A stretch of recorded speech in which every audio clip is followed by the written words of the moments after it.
Bakers, for your final round, you had to make Belle and Beast a spellbinding wedding cake. Angela. The characters are making the wedding cake for Beauty and the Beast. We have Lumiere holding up the wedding cake, Cogsworth standing on top of a bag of sugar, and then Mrs. Potts.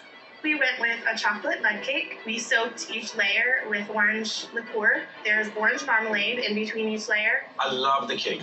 Really well executed chocolate buttercream. And the cake is not only executed so well, it's full of heart. But you created a medieval floor, which is black and white tiles, but the movie ballroom floor is much more ornate in gold, reds, and greens. Angela, you absolutely redeemed yourself with your chocolate buttercream. The orange marmalade elevates it all to something very elegant. Your cake has such whimsy. I just can't help but sort of be swept off my feet.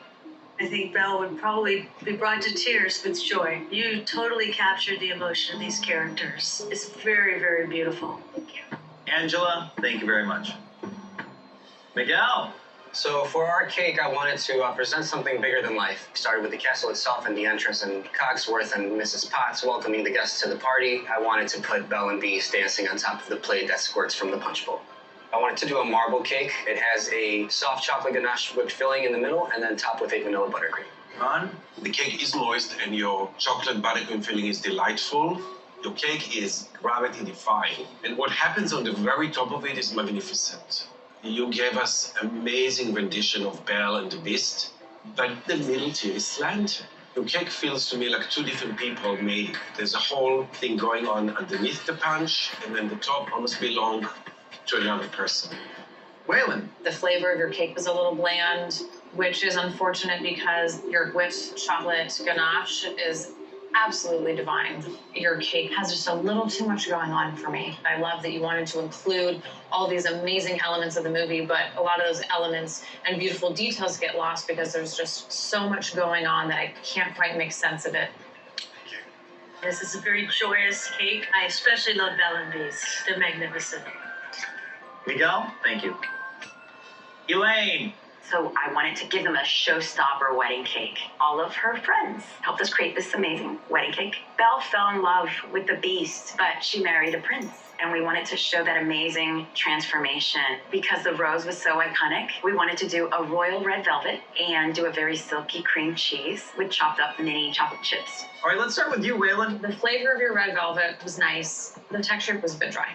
Many elements of your cake are so impressive. All the hand-painted and molded work on your cake is lovely, which is fortunate for you that you had all that on your cake to sort of hide the less than perfect fondant work and the seams and cracks that happened. Your cake is missing that playfulness. You tell us Cogsworth and Lumiere are there sort of helping bake the cake, but I don't really feel that or see that. The carved out ballroom is not something easy to achieve. Beast and Belle spinning and dancing is so enchanting.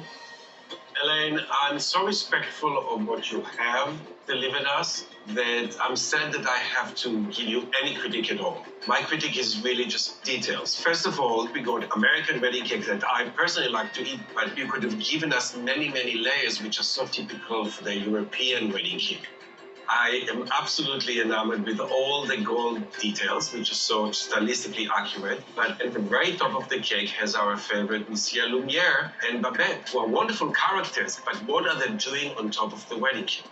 But the overall effect is a grand wedding cake, and every prince and princess would love to have your cake. Thank you.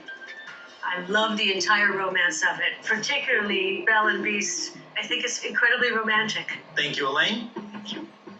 Bakers, the judges now need some time to put their heads together. We'll meet you right back here in a moment. They asked for a wedding cake, and we're giving them a showstopper wedding cake. Ron says the cake looks like two different people made it. This could cost me everything. Judges, 3 amazing Beauty and the Beast cakes stand before you. What are your thoughts?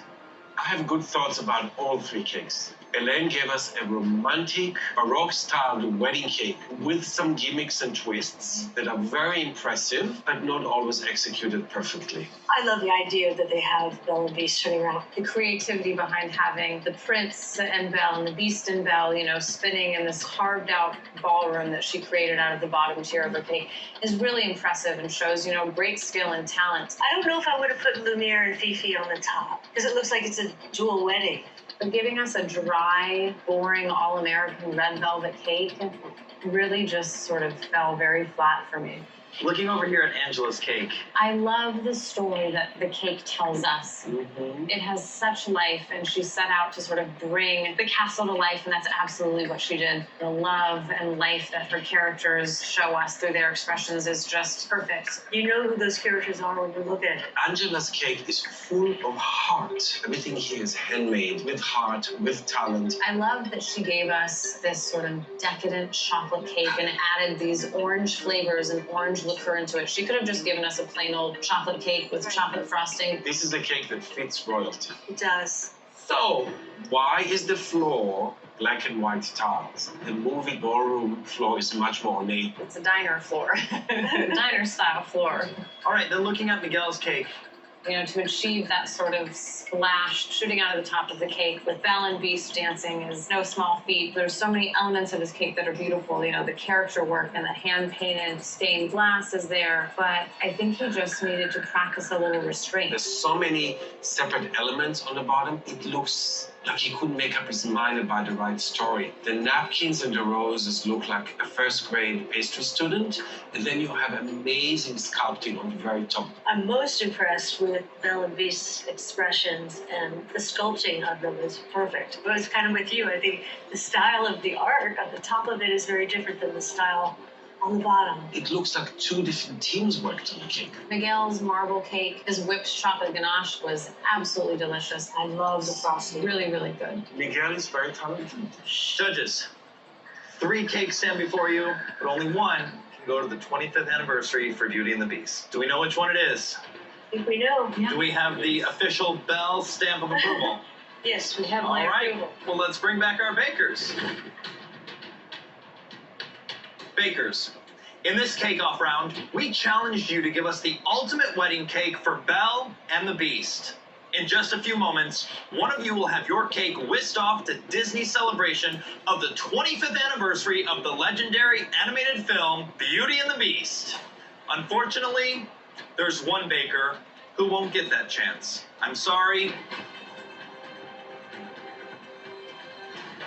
Miguel, you're done in this cake war. Thank you. It sucks. I really wanted that $10,000. I thought at least I could have gotten second, but I didn't. I got booted first. That leaves Angela and Elaine. In the end, the judges felt that there was one baker who gave us a cake that truly captured the fun, the friendship, and the spirit of everlasting love that defines Beauty and the Beast. Standing there with Elaine, our cake against hers, it's such a heart-pounding moment. I feel like this is what I've been working up to. We want this so bad. My whole cake journey is tied to my life's journey. The win would mean the world to me. The winner of Cake Wars and $10,000 is...